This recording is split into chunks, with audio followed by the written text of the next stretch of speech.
आता आपण शिकू चेहरा धुणे। एका बकेटला नळाखाली ठेवावे। आता एका हाताच्या मदतीने नळाला चालू करून बकेट भरून घ्यावी। बकेट अर्धी भरल्यास नळ बंद करून द्यावा। आता एका हाताने मग्ग्याला बकेटमध्ये टाकून मग्गा भरून घ्यावा। मग्ग्यातलं पाणी दुसऱ्या हाताच्या ओंजळीत टाकून त्याने चेहरा ओला करावा।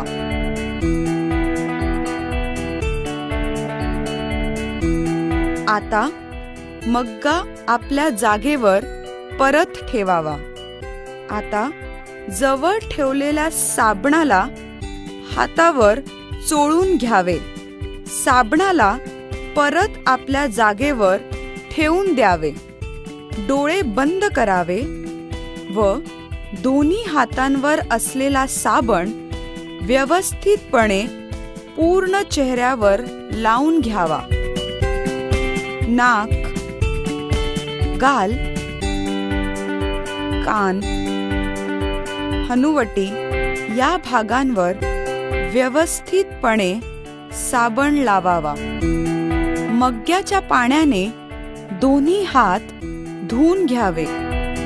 त्यानंतर मग्ग्याने हातात पाणी टाकावे व पाण्याने व्यवस्थित चेहरा धुवून घ्यावा। डोळ्यांनाही पाण्याने व्यवस्थित धुवून घ्यावे। कानाला लागलेला साबण व्यवस्थित धुवून घ्यावा।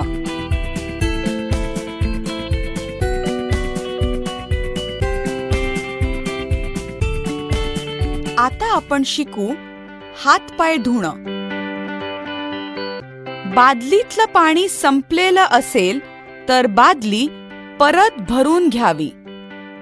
आता मग्ग्याने पाणी घेऊन हातांना अशा प्रकारे त्यांच्या कोपऱ्यापर्यंत ओले करावे।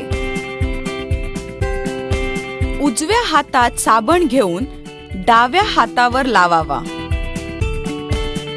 आता मग्ग्यात पाणी घेऊन डावा हात स्वच्छ धुवून घ्यावा।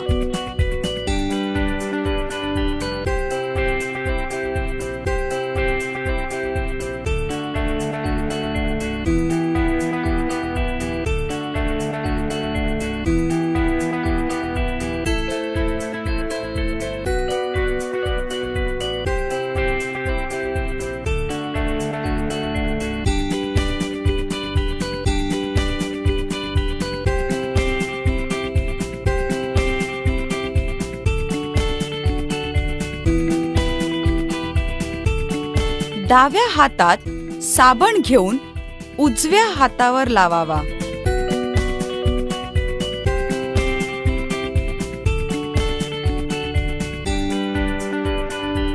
आता मग्ग्यात पाणी घेऊन उजवा हात स्वच्छ धुवून घ्यावा।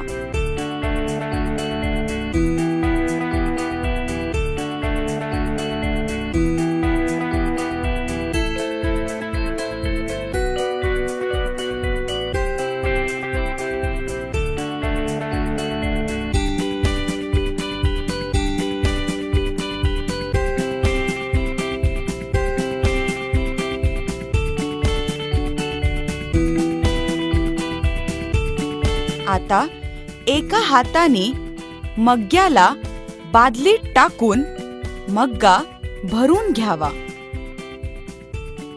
थोडंसं समोर वाकून दोन्ही पायांवर मग्ग्यातलं पाणी टाकावे।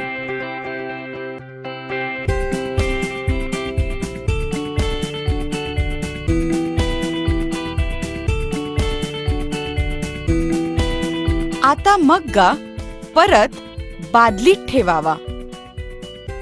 जवळ ठेवलेला साबण हातात घ्यावा। साबणाला थोडे ओले करावे व दोन्ही पायांवर व्यवस्थित समोरून व मागून लावावे।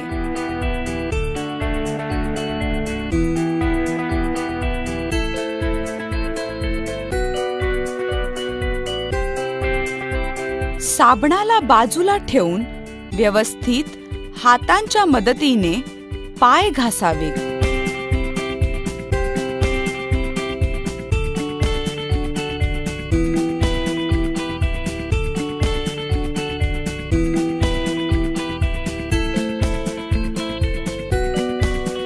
आता मग्ग्यात थोडं पाणी घेऊन हात धुवून घ्यावे.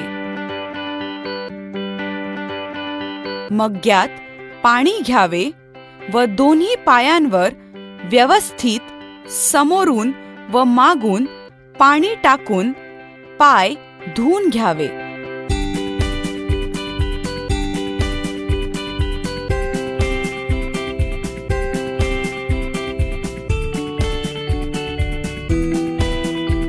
पूर्ण साबण निघेपर्यंत पाणी टाकून हातांनी पाय साफ करून घ्यावे.